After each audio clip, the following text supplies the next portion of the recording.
Hi friends. Ration கடையோட ஸ்கேமுன்னு சொல்கிறதா, இல்லை குவாலிட்டி இஷ்யூன்னு சொல்கிறதா, இல்லை அற்புதங்கள்னு சொல்கிறதா, என்ன சொல்கிறதுனே தெரியல. ஆக்சுவலி வந்து இப்போது மே மாதம் 2026 வரைக்கும் இப்படி தான் துவரம் பருப்பு போட்டுட்டு இருந்தாங்க. இந்த துவரம் பருப்பு தான் நம்ம மக்களும் யூஸ் பண்ணிகிட்டு இருப்பாங்க. சில பேர் யூஸ் பண்ணியிருப்பாங்க. ஏன் ஹோட்டல்லையே இதைத்தான் விலைக்கு கொடுத்து வாங்கிலாம் யூஸ் பண்ணுவாங்க.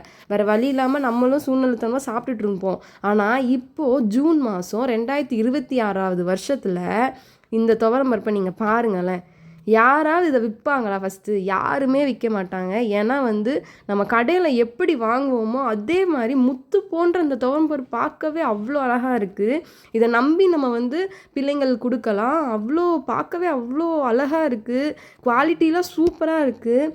இந்த இந்த டிராஸ்டிக் சேஞ்செல்லாம் பார்க்குறப்ப ஆஹா ஓஹோன்ற மாதிரி தான் இருக்குது இந்த கவர்மெண்ட் பார்க்குறப்ப.